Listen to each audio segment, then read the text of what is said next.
For as long as Father Michael could remember, the old church on Maple Street had been a sanctuary for the troubled and the lost. People came for many reasons, some seeking comfort, some seeking solace, and others simply in need of a quiet place to reflect. The church, with its stone walls and ancient wooden pews, was as much a part of the community as the people themselves. But there was something unusual that had begun to happen over the past few weeks. Every night, without fail, a stray cat appeared outside the church, waiting at the steps. It wasn't a particularly remarkable cat. A medium-sized tabby with a coat of muted grays and browns, the cat wasn't much to look at. Its fur was unkempt and tangled, and its eyes, though bright and alert, seemed weary. Yet, despite its scruffy appearance, there was something captivating about the way the cat waited, patiently, as if it were expecting something. And night after night, it returned, always just before sunset, sitting quietly on the cold stone steps, staring up at the church's large wooden doors. Father Michael had first noticed the cat a few weeks ago while preparing for evening mass. He didn't think much of it at the time, assuming it was simply a stray looking for food or warmth. The church was a peaceful place, and many of the community's stray animals had found comfort there. But as the days went by, the cat's routine never changed. It showed up at the same time every evening without fail. Something about it piqued Father Michael's curiosity. One chilly evening, after evening prayers, Father Michael found himself standing at the church's grand wooden doors, watching the cat. The animal sat motionless, its eyes never leaving the entrance. As the wind howled through the empty streets, Father Michael felt a strange pull to approach. Perhaps the cat was just hungry, he thought. He had always kept a small bowl of food for stray animals in the back of the church, so he decided to give it a try. Opening the door, Father Michael stepped outside. The cat didn't flinch or run away as many stray animals did when approached by humans. Instead, it turned its head toward him, studying him with its large amber eyes. Father Michael crouched down slowly, offering a soft, gentle greeting. "Hello there, little one," he said in a calm voice. The cat blinked, then stood up, its movements slow and deliberate. It cautiously approached Father Michael and sniffed the air, its body tense but not fearful. He offered it a small bowl of food, which the cat inspected before taking a tentative bite. Father Michael smiled softly, pleased to see the cat eating. "You're hungry, aren't you?" he whispered as though speaking to an old friend. The cat continued to eat in silence, barely acknowledging his presence, focused only on the food. After a few moments, it stopped, looked up at Father Michael, and then returned to its spot on the steps, sitting down once more as if waiting for something. Father Michael stood up, his mind swirling with questions. Why did this cat come here every night? And why did it always sit outside the church, looking up at the doors as if waiting for someone or something? It wasn't like any other stray he had encountered in his years at the church.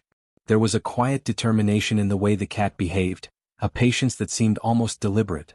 The next night, Father Michael found himself out there again, this time with no food in hand. He simply wanted to observe. The cat was already waiting on the steps as the sun began to set, its amber eyes scanning the horizon. As the minutes passed, Father Michael couldn't shake the feeling that this was more than just a stray cat looking for shelter. There was something profound about its presence, a sense of purpose that went beyond the usual instincts of hunger or survival. Days turned into weeks, and Father Michael's curiosity only deepened. Every night the cat arrived. It never strayed far from the church. It never ran off when people walked by. It just sat there, still and composed, staring up at the doors.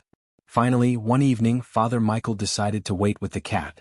He sat down beside it, not saying a word, just silently sharing the space. The cat didn't seem to mind. It remained calm, its eyes trained on the doors, unwavering. It was then that Father Michael noticed something he had never seen before. Just as the clock struck midnight, the doors of the church creaked open. The faint sound of footsteps echoed from inside, followed by the low hum of a hymn that floated out into the night air. The cat perked up immediately, its ears standing at attention. Father Michael too turned to look. To his amazement, a figure slowly emerged from the church. It was a woman, dressed in old-fashioned clothes, her face hidden in the shadows. She walked with purpose toward the steps, her eyes scanning the street as though she were looking for something, or someone. The cat stood up and padded toward the woman, meowing softly as if greeting her. Father Michael's heart skipped a beat as the woman reached down and scooped the cat into her arms. She whispered something to the animal, though he couldn't hear what she said. The two shared a moment of quiet intimacy, the woman's hands gently stroking the cat's back. The cat, in turn, purred softly, nuzzling her face as if in recognition. Father Michael felt a lump form in his throat. He had never seen this woman before. He had no idea who she was or why she seemed so familiar with the cat. But there was something undeniably powerful about the scene before him, the deep connection between the woman and the animal. It was as though they had shared many nights together, waiting for one another. The woman began to walk back into the church, the cat still cradled in her arms. As she passed by Father Michael, she turned to look at him for the first time. Her eyes were kind, but there was a sadness behind them, a sadness that seemed to carry the weight of years. "She waits for me every night," the woman said softly, her voice trembling. "She's been waiting for me since I passed away." Father Michael's heart pounded in his chest. He wanted to ask more, to understand the mystery of this woman and the cat, but he didn't have the words. The woman smiled faintly as though she understood his confusion. "I was once the caretaker of this church, Father," she said, her voice barely above a whisper. "And my beloved cat waited for me at the steps every night just like this.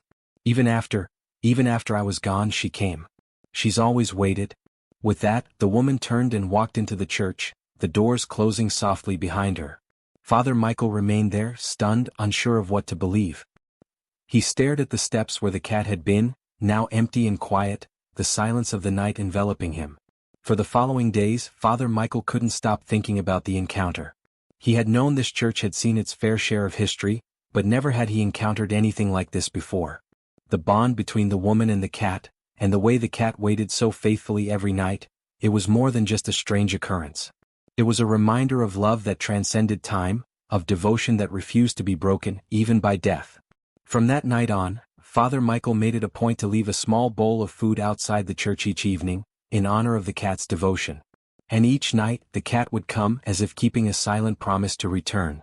It was a reminder to him, to everyone who knew the story, that love, once given, never truly fades. It waits, faithfully, even when we're no longer there to offer it. And in that small, quiet corner of the world, a stray cat and a priest shared a bond. A reminder that the love we give can echo through the years, waiting patiently for us to recognize it, even when we least expect it.